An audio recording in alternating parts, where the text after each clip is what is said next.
Olá, sejam bem-vindos a mais um episódio do Reuma ABC. Hoje vamos falar sobre espondilartrites, vamos perceber o que são, como se manifestam, como se vive com elas e porque é que é tão importante falar destas doenças. Para me ajudar, tenho comigo o professor Fernando Pimentel Santos, presidente da Sociedade Portuguesa de Reumatologia. Obrigada por ter aceito o nosso convite, professor, antes de mais. Obrigado eu, obrigado à Liga Portuguesa contra as Doenças Reumáticas por ter tido esta iniciativa. Eu creio que é realmente muito importante falarmos sobre estas temáticas para permitir que as pessoas possam contribuir para um rápido diagnóstico das situações que as podem afetar. Começo por lhe perguntar, então, o que são as espondilartrites? Bom, as espondilartrites representam um chavão eh, para um grupo de doenças, um grupo variado de doenças, que têm, obviamente, algumas características em comum. E por isso elas mesmas estão dentro desta definição de espondilartrites. São doenças que muitas pessoas conhecem como espondilite anquilosante, que hoje em dia nós já tentamos não usar este termo, mas espondilartrites axiais.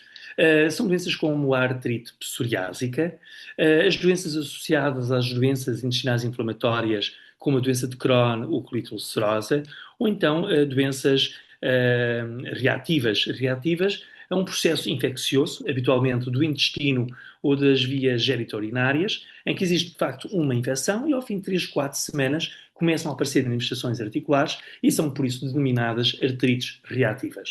E depois temos ainda um grande grupo de espondilartrites que afetam as pessoas jovens, as espondilartrites juvenis, que são também bastante frequentes. De todas as que falou, quais é que são os tipos mais comuns, geralmente? A espondilite anquilosante é claramente a situação mais frequente e, aliás, a situação que as pessoas associam às espondilartrites. Mas, como disse, elas caracterizam-se por manifestações que são comuns a todas elas. E, por isso, eu costumo dividir as manifestações destas doenças em três grandes grupos: manifestações articulares, manifestações periarticulares, ou seja, das estruturas que estão em torno das articulações, e manifestações sistêmicas. Dentro das manifestações articulares, e se me permitir, podemos ainda dividir em dois grandes grupos. Aquelas que afetam mais o esqueleto axial, ou seja, a coluna, e as articulações sacroiliacas, ou seja, as articulações que se estabelecem entre os ossos ilíacos e a coluna sagrada. Isto são provavelmente as espondilartrites axiais, coluna e articulações sacroiliacas. Depois temos também as espondilartrites periféricas, quando há um envolvimento preferencial das articulações periféricas. E são articulações periféricas todas aquelas que não são axiais, ou seja, ombros, cotovelos, punhos, pequenas articulações das mãos, ancas, joelhos, tornozelos, pequenas articulações dos pés. Portanto, todas estas articulações são articulações periféricas e quando são dominantes face ao envolvimento da coluna, dizemos que são espondilartrites axiais. Portanto, em termos de esqueleto, estes dois grandes grupos. Axiais, quando há um predomínio de queixas a nível da coluna, periféricas, quando há um predomínio das queixas a nível das outras articulações que não são a coluna. Depois temos as manifestações periarticulares, ou seja, das estruturas que estão em torno das articulações. E são sobretudo dois grupos também. As tendinites, as pessoas todas conhecem as tendinites, e as tendinites podem acontecer em diferentes locais, embora hajam dois sítios que sejam muito, muito frequentes. As tendinites do tendão de Aquiles, aquele tendão grosso que nós temos na parte de trás do pé, e a fasciite plantar, ou seja, quando dói, quando a pessoa apoia o calcanhar no chão. Estas duas localizações são as mais frequentes. Mas todos os locais onde nós temos ligação de um tendão, de um músculo à parte óssea, pode ser um sítio de inflamação e, por isso, de tendinite. Depois temos as dactilites, ou também chamados os dedos em salsicha. Porquê? Porque existe uma inflamação das bainhas tendinosas, sobretudo dos tendões flexores, mas depois existe uma inflamação de todos os tecidos moles e por isso é que o dedo fica todo ele inchado e demasiado a parecer uma salsicha e isso chama-se dactilites. E depois, finalmente, temos as manifestações sistémicas. Todos os sistemas do nosso corpo podem, de facto, ser envolvidos nestas doenças, mas há três que são frequentemente envolvidos: o olho, a pele e o intestino. E, portanto, o olho, quais são as manifestações mais frequentes? São as uveites. Por isso, todas as pessoas que sofram de espondilartrite, qualquer que ela seja, sempre que tiverem um olho vermelho, com dor ocular, com visão turva, devem recorrer a uma consulta de oftalmologia ou uma urgência de oftalmologia para descartar este diagnóstico. Outra manifestação, a pele com psoríase. Por isso, as artrites psoriásicas também fazem parte deste grupo de doenças. E, finalmente, as alterações intestinais. Pode ser alterações do ritmo, pessoas que têm mais frequentemente diarreias ou pessoas que têm, pelo contrário, prisão de ventre, obstipação, e alterações nas características das próprias fezes. Ou seja, a presença de sangue, a presença de muco, a presença de pus. E com este quadro, eu falaria de quais são os sintomas mais frequentes das espondilartrites. Portanto, articulares, perarticulares e sistémicos. O diagnóstico, estamos a falar de um diagnóstico que é fácil de fazer, geralmente tem alguma demora, como é que funciona? Eu diria, ou tenderia a dizer, que o diagnóstico é relativamente fácil, entre aspas, quando as pessoas são vistas nas pessoas certas. E aqui, claramente, que a especialidade certa é a especialidade de reumatologia. Ok? Agora, o tempo médio para se fazer o diagnóstico destas doenças é de sensivelmente 8 anos, não só em Portugal, mas em todo o mundo. E isto deve-se aqui, na minha opinião, pelo facto de as manifestações mais frequentes serem as dores nas costas. E como as dores nas costas são tão frequentes, as pessoas, os próprios doentes tendem a desvalorizar estas queixas. E, portanto, andam com estas dores durante muito tempo, não é? Sem as valorizar.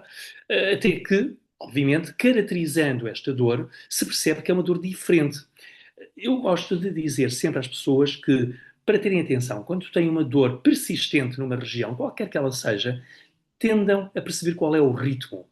E há dois ritmos muito importantes: o ritmo mecânico e o ritmo inflamatório. O ritmo mecânico é a dor que todos nós sentimos quando temos uma pancada, quando esforçamos mais uma articulação. Ou seja, quando nós, por exemplo, batemos com o joelho, fica-nos a doer o joelho. O que é que nós fazemos? Tentamos ficar quietinhos para não doer, certo? Portanto, isso é o normal, é a dor mecânica. A dor inflamatória é exatamente o contrário. Dói mais quando a pessoa está em repouso. Portanto, é exatamente o contrário do habitual. Portanto, todas as pessoas que têm dores, que se acentuam quando estão em repouso, ou que as acorde durante a noite, ou que estas dores são mesmo para chamar de atenção. E as pessoas devem procurar o médico. E, primeiramente, devem procurar o seu médico de família e queixar-se destas dores, que, à partida, o médico de família vai depois fazer a referenciação para a reumatologia. Outro sintoma muito frequente é a rigidez. A rigidez das articulações, a prisão das articulações. E nós habitualmente quantificamos, porque é mais fácil, a rigidez matinal. Ou seja, quando a pessoa sai da cama, quanto tempo é que ela está presa nas articulações que estão normalmente envolvidas? Se a rigidez, essa prisão de movimentos, dura mais de meia hora, aponta para que seja uma rigidez de causa inflamatória. Ok? Portanto, as espondilartrites caracterizam-se por dores inflamatórias, ou seja, dores que se acentuam em repouso, e por uma rigidez matinal prolongada, superior a meia hora. Sempre que aparecem estes dois sintomas, por favor, as pessoas devem procurar o seu médico de família e queixarem-se destas queixas e, à partida, o colega de Medicina Geral e Familiar vai referenciar para a reumatologia. Estas doenças, elas afetam mais algum tipo específico, como idade, género, ou é um bocadinho genético? Sim, em regra, estas doenças começam após o período da puberdade, da adolescência. Portanto, são indivíduos jovens, pelos 18, 20 e poucos anos. Isto, o início da doença. Em regra, surgem antes dos 45 anos. É muito raro este tipo de doenças surgirem tardiamente. Por isso é que eu costumo dizer, não me digam que as doenças reumáticas são só doenças de idosos. Não é verdade. Estas doenças são mesmo doenças de pessoas jovens, de adultos jovens, ok? E normalmente são mais frequentes no sexo masculino. Não quer dizer que as mulheres não possam ser afetadas, e são afetadas, está bem? As artrites psoriásicas são tão frequentes num como no outro, as artrites reativas podem aparecer em ambos os géneros, a própria espondilite anquilosante pode aparecer em homens e mulheres, mas, em regra, são pessoas jovens, preferencialmente do sexo masculino, mas todos podem ser realmente afetados pela doença. O que é que hoje sabemos sobre as causas ou fatores de risco desta Uhum. doença? Nós costumamos dividir os riscos para estas doenças em três grupos. Fatores genéticos, que já falou aqui um bocadinho, e fatores ambientais, onde temos sobretudo a alimentação e sobretudo a microbiota, que hoje em dia se fala muito, e também os microtraumatismos associados ao ritmo de vida dos indivíduos, à profissão dos indivíduos. Portanto, genética, microbiota e microtrauma são os três pilares para a suscetibilidade e para o desenvolvimento destas doenças. Há de facto um gene, que é o HLA-B27, é um gene do complexo Major de histocompatibilidade, que está frequentemente associado a estas doenças. Hoje em dia, com a progressão de estudos na área da genética, percebemos que existem muitos outros genes que podem ter influência na doença, mas o peso dos outros genes não é tão marcado quanto o do HLA-B27. Certo? Depois, realmente, há também um perfil de microbiota, são as bactérias que habitam o nosso corpo, quer a superfície da pele, quer o interior do nosso corpo, a nossa boca, o nosso intestino, enfim, que podem favorecer o desenvolvimento destas doenças, sobretudo em pessoas que têm uma suscetibilidade genética já prévia.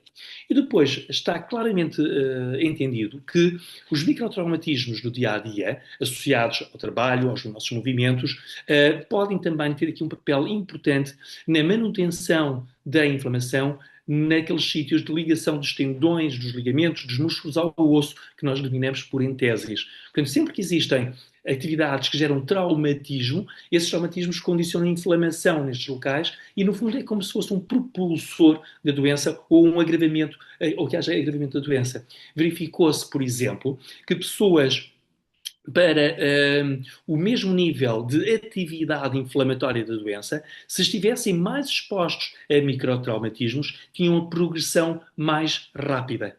Ok? Depois haverão outros fatores que também são importantes, mas eu diria que estes três são realmente os fatores que hoje em dia parecem contribuir mais para a suscetibilidade, para o aparecimento da doença e depois para a sua manutenção e para a sua própria progressão. Há algum mito ou equívoco frequente que as pessoas tenham acerca desta doença? Bom, primeiro que tudo é a não valorização das dores das costas, não é? Achando que as dores das costas vão passar mais cedo ou mais tarde. E atenção, quando as dores nas costas têm estas características que eu já aqui falei, dores acentuadas em repouso e rigidez matinal prolongada, cuidado, é mesmo melhor ir ao médico, porque senão podemos ter uma evolução que não é agradável. Nestas doenças, como na generalidade das doenças reumáticas, é hoje muito importante fazermos o diagnóstico precoce e começarmos a tratar a inflamação precocemente. Isto é fundamental para um melhor prognóstico. Depois, outros mitos. Deixa-me pensar. Que há claramente nestas doenças uma progressão para a deformação, em que se vê aquelas pessoas com aquelas corcundas muito acentuadas, com uma grande rigidez. Felizmente, hoje em dia, com uma abordagem diagnóstica mais precoce, com uma terapêutica mais eficaz, como nós temos hoje em dia, já existe uma grande percentagem de doentes em que isso não acontece. Portanto, conseguimos travar a progressão da doença e evitar as deformidades. Portanto, aquele mito de que quem tem espondilite anquilosante ou espondilartrite axial vai seguramente desenvolver uma deformidade, eu acho que hoje em dia, século XXI, já é um mito. Uhum. E, portanto, vale aqui apenas também reforçar isto, porque é uma perspectiva muito positiva de possuir a doença hoje em dia. Provavelmente conseguiremos controlar a inflamação e evitar grandes deformidades. E muito importante, a pessoa com esta doença poderá eventualmente manter a sua vida mais ou menos normal. Aconselha-se, se calhar, também um tratamento e uma continuação de algum tipo de desporto, se calhar também para a pessoa não ficar tão travada, por assim dizer, provavelmente, não é? Sim, dentro das abordagens terapêuticas, as abordagens não farmacológicas, e aqui claramente a prática regular de exercício físico é mandatória. É mandatória porquê?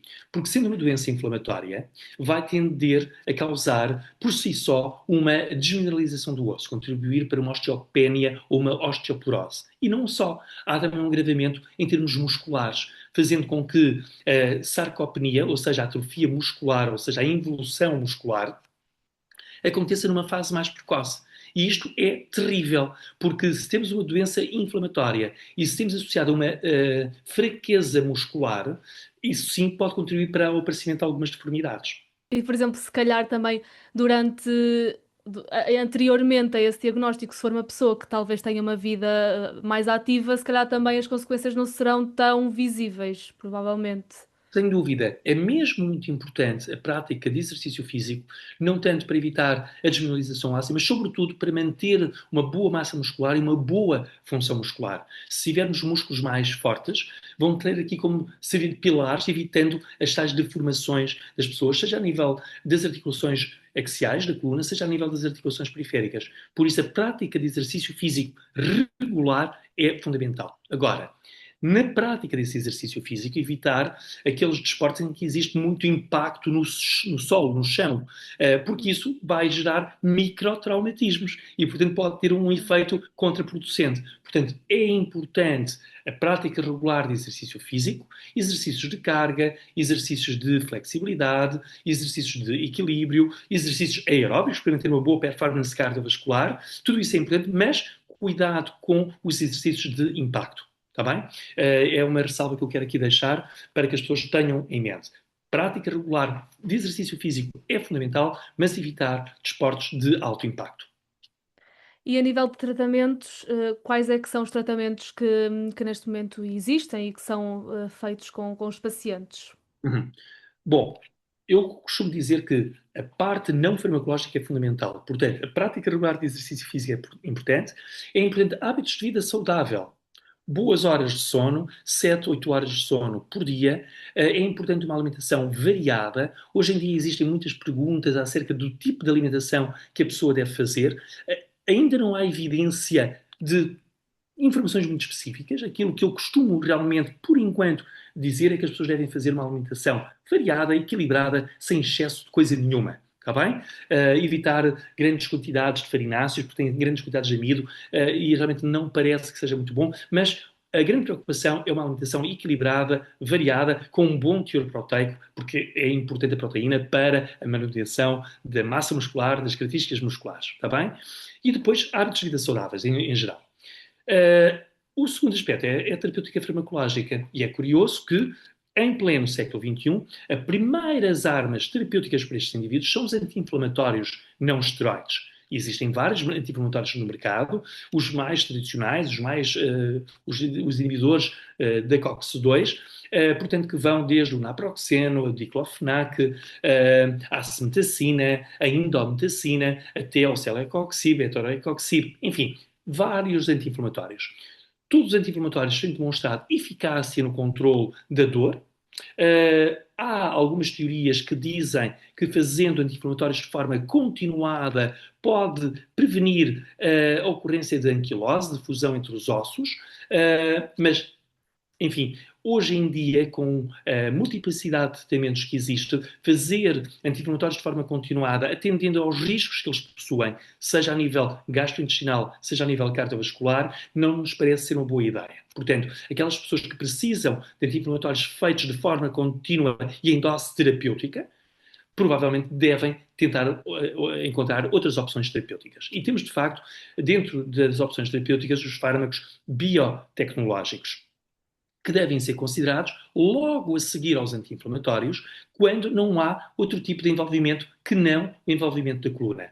E dentro deste grupo temos, sobretudo, os anti-TNFs e temos também os antagonistas da interleucina 17 e agora surgiram, não são fármacos biotecnológicos, são fármacos que são orais, enquanto que os biotecnológicos são por administração subcutânea ou endovenosa. Estes são fármacos sintéticos, novamente, são processados a nível de laboratório, são comprimidos, outra vez, mas são dirigidos a um alvo específico e são os inibidores da JAK-sinase. Portanto, temos estes produtos que são utilizados para tentar controlar a sintomatologia da doença e também a sua própria progressão.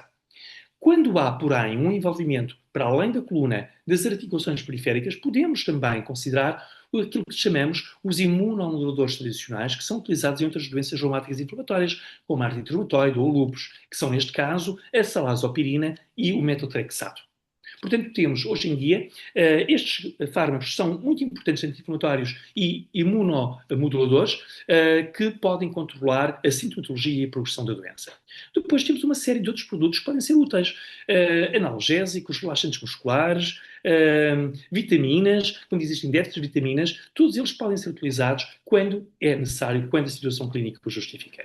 Não há uma medicação que seja única para os doentes, temos de ajustar essa medicação ao tipo de doente que nós temos à nossa frente.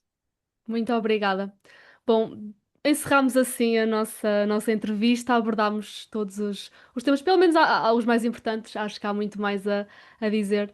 Obrigada, professor, por ter aceito o nosso convite mais uma vez e por nos ter esclarecido aqui algumas questões importantes. Eu agradeço muito o vosso convite e espero que tenha sido claro para as pessoas e espero que se surgirem dúvidas que vos contactem e eu estarei disponível para responder às perguntas que surgirem. E agradeço a todos Oh, a vossa atenção. obrigada. E obrigada a si também, que está desse lado e que acompanha o Reuma ABC. Pode também acompanhar todas as novidades nas nossas redes sociais, vamos deixar aqui na descrição para si. Obrigada mais uma vez e até à próxima.